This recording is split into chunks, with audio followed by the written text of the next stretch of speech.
Fala galera, tranquilo, beleza? Miguel falando aqui, galera. Nesse vídeo de hoje a gente vai conferir aqui e vai ver na prática as diferenças entre as memórias RAM DDR4 e DDR5. Nesse vídeo de hoje a gente vai fazer um comparativo direto entre os dois tipos, as duas tecnologias de memória RAM. A gente sabe, né galera, DDR5 padrão mais novo, mais atual, que agora a gente já tem no mercado há um certo tempo.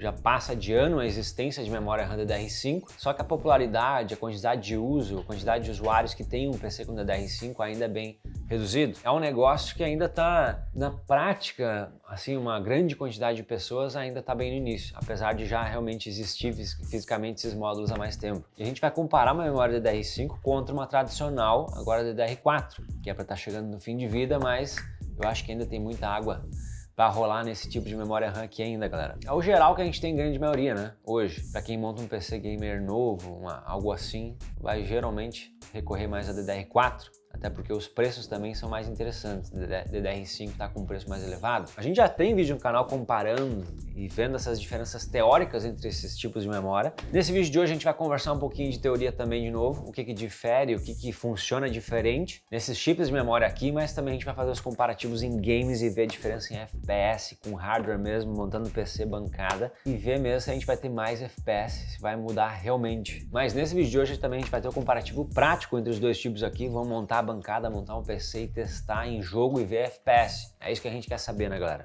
Será que dá muita diferença ainda entre um e outro? É isso que a gente vai descobrir, vai ver no vídeo de hoje. Se gostar, já sabe, deixa o like, se inscreve no canal, se junta à nossa turma MW Informática. E é isso aí. Vamos lá?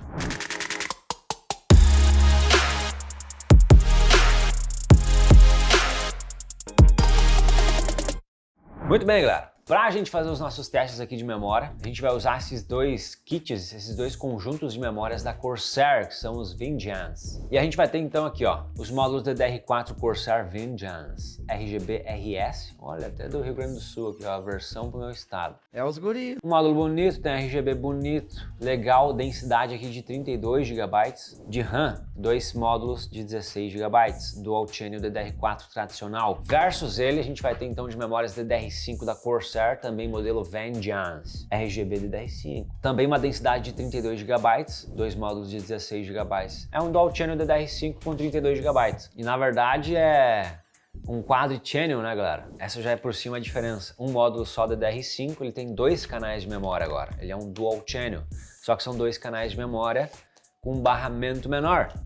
Aí bonitão, aqui é DDR4, também bonitona. Pra quem não sabe ainda, tá galera? Um módulo DDR4 de memória RAM, ele tem um barramento, linhas de comunicação com a placa-mãe do PC e que vai lá comunicar diretamente com o processador. É um barramento de 64 bits, 64 linhas que trafegam zeros e uns. Na verdade são 72 linhas, são 72 bits, só que 8 bits são para bits de paridade e correção de erro. Só que 8 bits são para ECC, código de correção de erro. Para transferência de dado, efetivamente, são 64 bits. Memórias DDR5, elas têm dois canais agora. Um módulo só vai ter dois canais de memória de 40 bits cada um. Mais uma vez, 8 bits são para o ECC, aquele código de correção de erro, e aí são 32 bits para envio de dados efetivamente. Enviando dados são dois barramentos de 32 bits, o que ainda dá uma transferência de 64 bits, né? É dois canais de 32, aqui é um canal só de 64, nisso se assemelha. Só que a diferença do DDR5, um módulo só, ele pode fazer duas coisas simultaneamente. Ele tem esses dois barramentos, um barramento de 32 pode estar enviando dado, enquanto o outro pode estar recebendo, enquanto em um só de 64, ou ele só envia 64 ou só recebe. Além disso aí, vamos ver umas outras diferenças aqui, galera, e agora chegou a hora de eu fazer uns desenhos para vocês, então chega aqui. Então tá aqui, galera. DDR4, DDR5, os módulos bonitões, Vengeance. Uau! O RGB aqui em cima, esse plástico translúcido, com o logo Corsair na parte de cima. A gente vê esse design, né, que é uma pintura preto fosco, e daí tem esses relevos, não é um relevo, mas é uma serigrafia, uma pintura já com brilho, um preto brilhoso, né? Dá esses detalhes aqui. Tá lindo! São bem semelhantes, né? Visualmente aqui o design é bem parecido, até porque também é dessa mesma linha, né? Das memórias Corsair. Essa DDR4, galera, tem velocidade de 3.200 MHz, o clock de operação. A DDR5, velocidade de 6.200 MHz. Então a gente tem basicamente quase o dobro de frequência na DDR5 em relação a essa DDR4. E isso depois a gente vai ver na prática como é que funciona. Sobre as memórias então, galera, tem aqui minha super ilustração para a gente entender um pouquinho. Uma das coisas que mudou e que eu diria que eu achei o mais impactante em mudança de ter esses dois chips aqui, a gente tem os módulos de memória, os chips DRAM, que é a própria memória em si, o próprio DDR4, o próprio DDR5, que a gente se refere sempre aos próprios chips DRAM, esses chips aqui que estão soldados no módulo de memória. Então a gente tem a memória DDR5 e DDR4, os chips. O que a gente fala de fora são os módulos, né? Os módulos de memória, que são os módulos DIMM, que é Dual Inline Memory Module. Uau! Quer dizer o que, galera? Que esse módulo de memória, ele tem dos dois lados da impressão do circuito, a gente tem contatos de comunicação que vão lá na placa-mãe. Esses terminais aqui douradinhos, eles têm pinos desse lado, e se eu virar no verso, também tem terminais. E esses terminais, eles são independentes, tá? Antigamente, essas memórias, elas tinham contatos dos dois lados, só que eles eram para a mesma função. E aqui não, eles têm funções, são coisas diferentes. Vocês podem notar, galera, que eu fiz aqui um quadradinho nesse módulo de memória DDR5 e nesse DDR4 não tem. Isso aqui é o quê? É um controlador PMIC que está presente nas memórias DDR5. Esse PMIC é um Power Management Integrated Controller. Uau! Tô deitando no inglês já, né?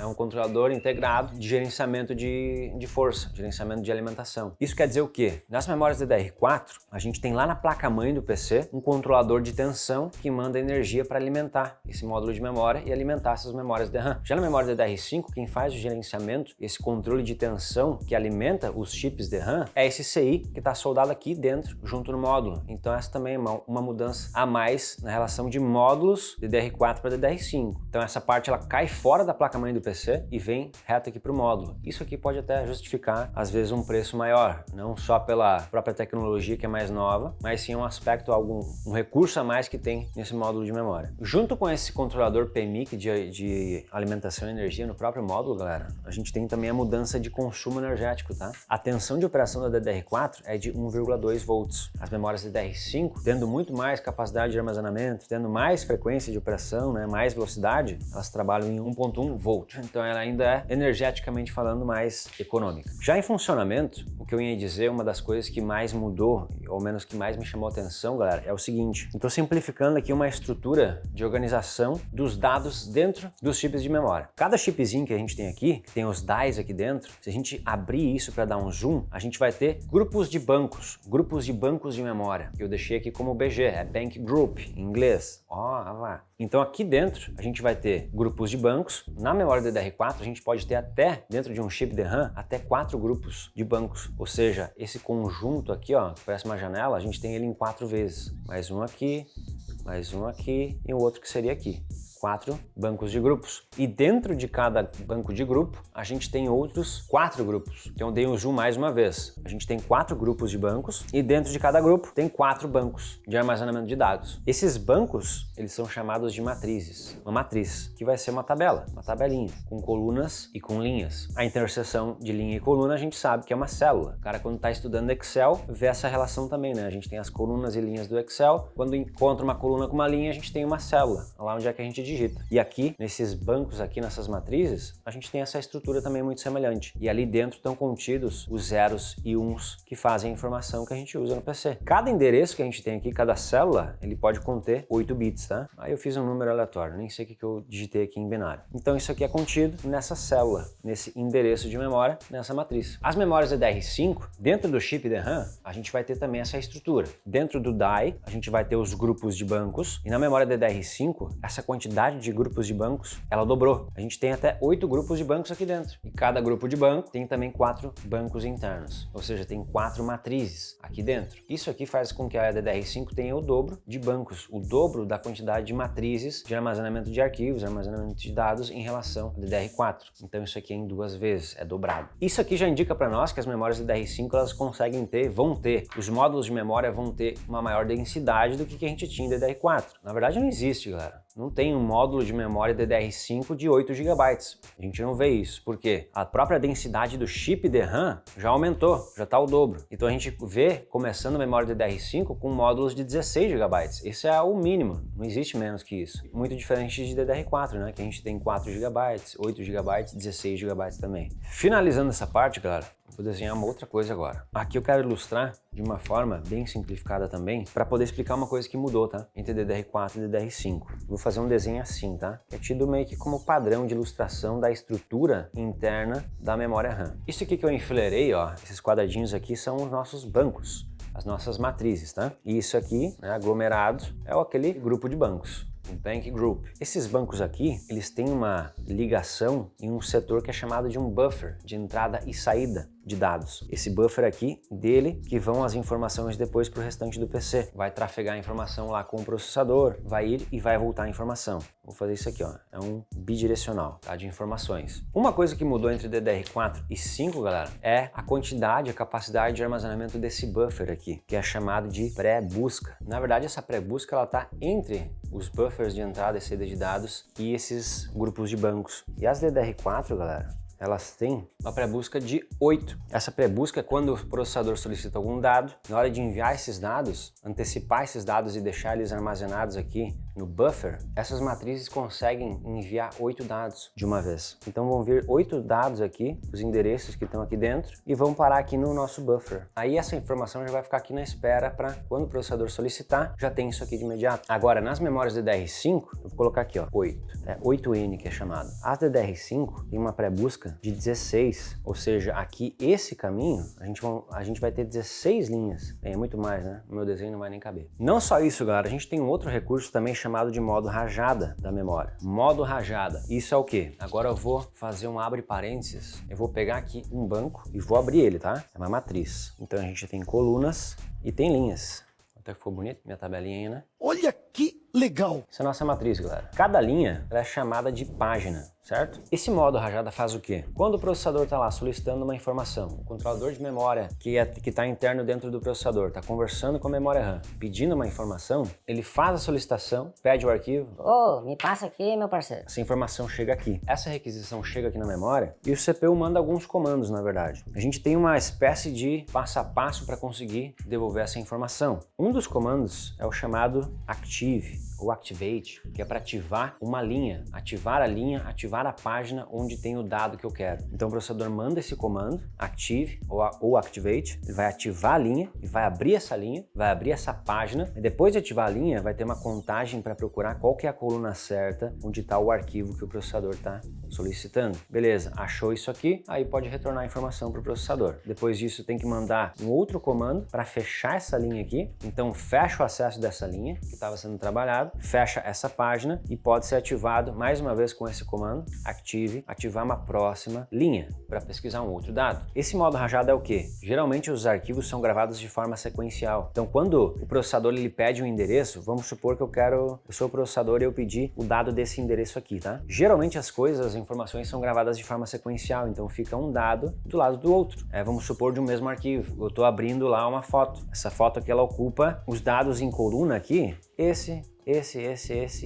Aqui é meu arquivo de foto. Mas eu, como processador, eu estou pedindo só essa primeira informação aqui, tá? Eu estou pedindo esse dado aqui. O modo rajada é o quê? A memória RAM consegue fazer o processo de ativar a linha que tem a informação, ativa a linha, acha qual é a coluna certa que tem o dado que o processador pediu, só que já que a memória já está aqui, ela já fez um comando de ativar a linha, já fez o comando de ter que achar a coluna certa que tem a informação e já está aqui. Já que ela já chegou aqui, já está aqui, ela não vai entregar só esse dado aqui, porque muito provavelmente eu estou pedindo para abrir essa foto e eu sei que eu vou precisar desses arquivos na sequência. Então imagina só, eu pedi esse dado, achou ele, retornou para o processador. Aí vai ter que fechar a linha, de novo o CPU manda um comando para ativar ela de novo, ir na próxima coluna e pegar outro arquivo e mandar. Isso aqui deixa um processo mais lento, vai perder eficiência, perde performance. Se fosse num jogo, perdia FPS, para importar bastante, para sentir a seriedade da informação, galera. Dá até um arrepio, cê é louco. Aí tu viu, né? Esse modo rajada ele faz o quê? Quando acessa esse arquivo aqui, ele já consegue me disponibilizar, a memória já vai pegar os arquivos das colunas na sequência dessa linha e vai armazenar e vai mandar junto para o processador. Já vai deixar pronto isso de imediato. Esse aqui é o modo rajada. É a quantidade de dados de colunas na sequência que a memória consegue pegar e mandar para o processador. As DDR4 tem essa rajada de 8 dados. Então pegarei aqui uma sequência de 8 dados e enviaria de vez para o CPU. A memória DDR5 DDR5, ela também dobrou isso. O modo rajada agora é de 16. Então, quando o processador for solicitar um dado, na primeira coluna, ele vai pegar os 16 em sequência e vai disponibilizar para o CPU poder utilizar. Mesmo que talvez ele nem utilize, mas já vai disponibilizar e já vai enviar. Isso aqui eu achei muito bacana. A gente vê que as capacidades, né, e os modos de trabalho em alguns aspectos dobram.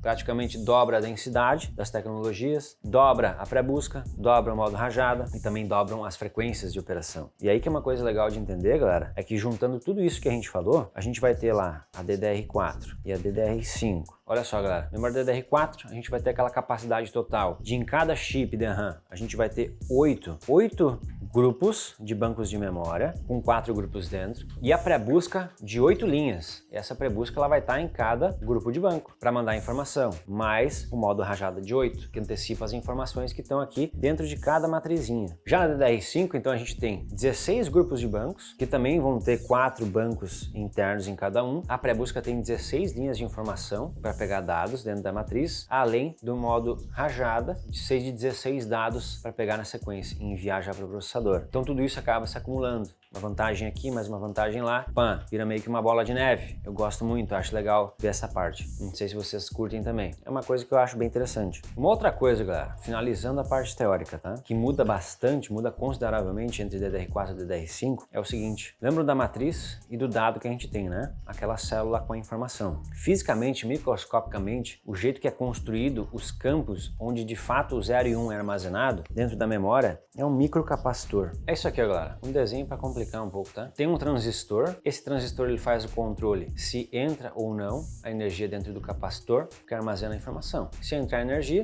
vai ter elétrons aqui dentro do capacitor, como se fosse o número 1 armazenado. Se não entra energia aqui, o transistor ele abre ou deixa, o transistor ele deixa passar ou não a energia, deixa escapar essa energia, a gente vai ter o número 0 armazenado. Então essas matrizes aqui, elas são construídas com vários e vários milhares microscópicos capacitores. E esses capacitores, se a gente não ficar alimentando eles com energia, frequentemente ele perde energia sozinho. Ele vai descarregando, vai escapando energia, descarrega, perde a informação. Por isso que a própria memória, quando a gente desliga o PC, para de correr energia no computador, ela perde todas as informações. Todos os dados que estão aqui dentro são apagados. Por isso que a gente fala que a memória RAM é uma memória volátil. Desliga a energia, apaga tudo. E na verdade, enquanto tem energia, ainda tem que dar um refresh nesses capacitores, alguns pulsos elétricos frequentemente, numa alta frequência, para continuar salvando a informação lá, mantendo. Isso é chamado de refresh. Acontece, a gente está usando o PC, em todo momento está dando um refresh de alimentação aqui, tá? Reabastecendo esses capacitores e não faz com que a informação aqui dentro seja perdida. Quando a memória DDR4 está fazendo refresh, todos os grupos aqui de bancos, todos os bancos que a gente tem e todas as matrizes, elas ficam bloqueadas nesse momento de refresh. Aí ele manda energia, faz o refresh, é aquele momento que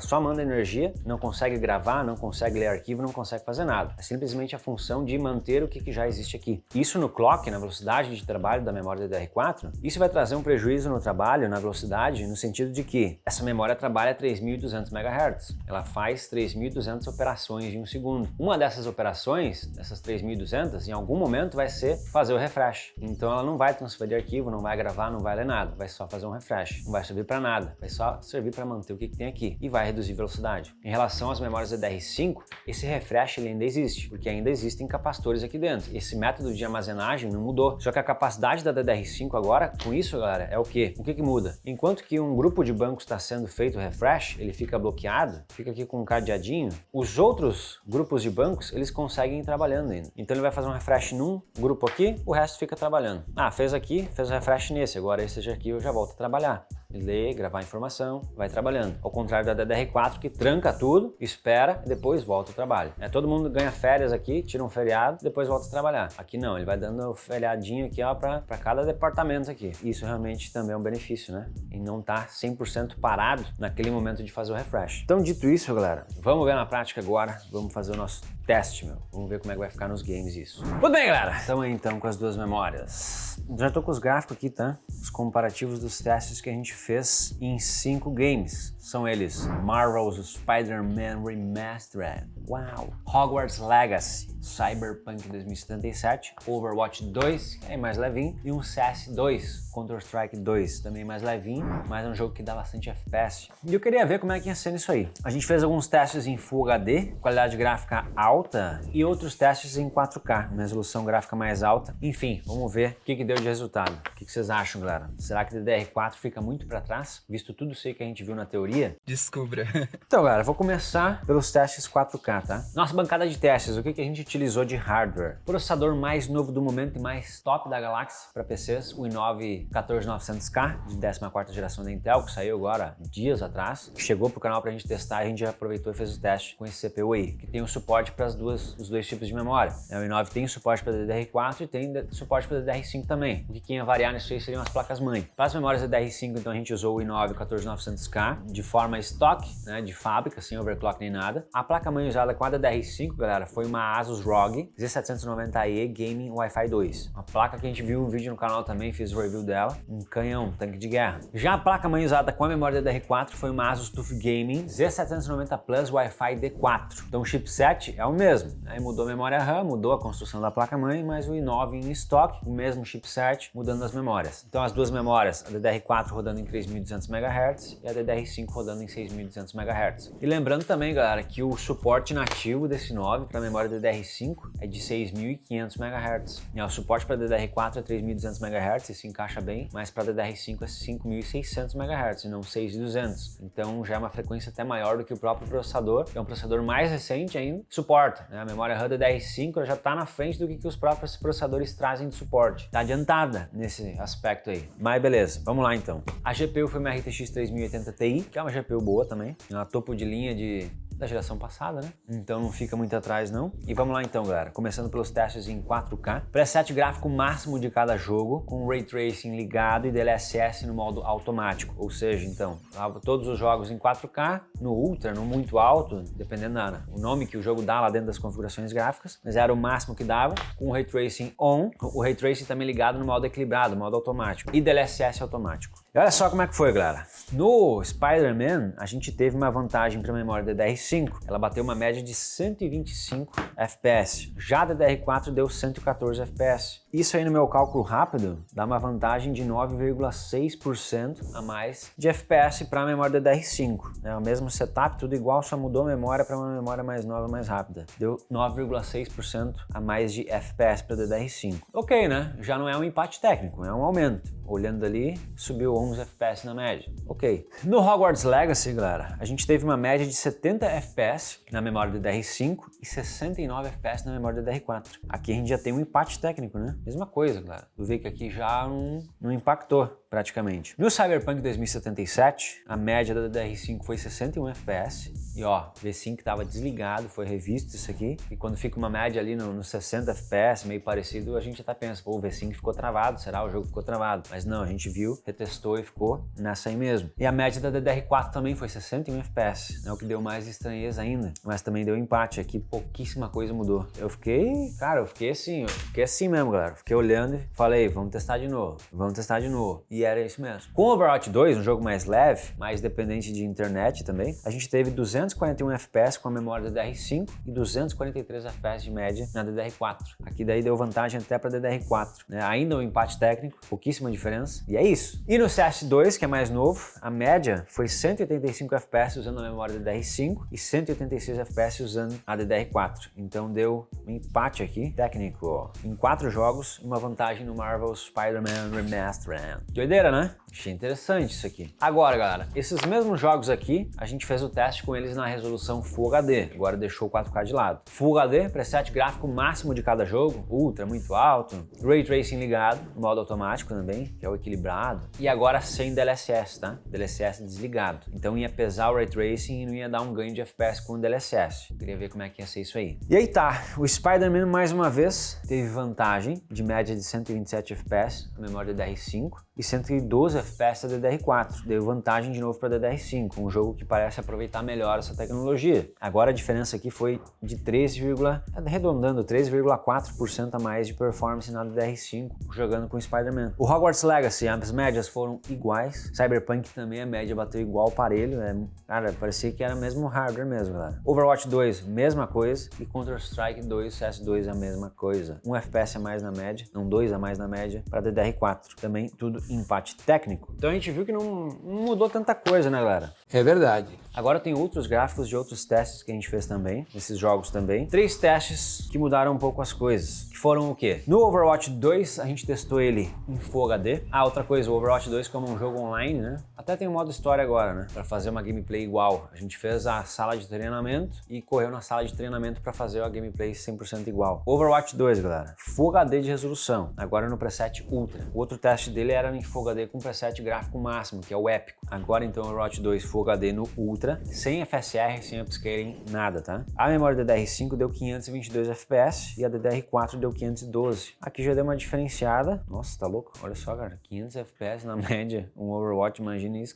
Caracas. Essa aqui a diferença foi baixa, dá 1,9% de vantagem para DDR5. E dá para considerar talvez também um empate técnico, né? No CS2, aqui a diferença também parece grande, mas é que também é uma média muito grande de FPS. O Counter-Strike 2 em Full HD, agora no baixo, para ser aquele competitivo, sem FSR nem nada, Full HD baixo. A média usando memória DDR5 foi de 869 FPS, galera. Nossa senhora, quase 1000 FPS no CS, imagina. A DDR4 teve média de 818 FPS, vantagem de 6,2%, um aumento de 6,2% para a DDR5. E por fim, mais um teste no Cyberpunk 2077, resolução Full HD, o preset Ultra e sem DLSS, sem Ray Tracing ligado, que é o que a gente tinha antes. A memória DDR5 teve 162 FPS de média e a DDR4 teve 152. Diferença e uma vantagem de 6,5% para a memória DDR5.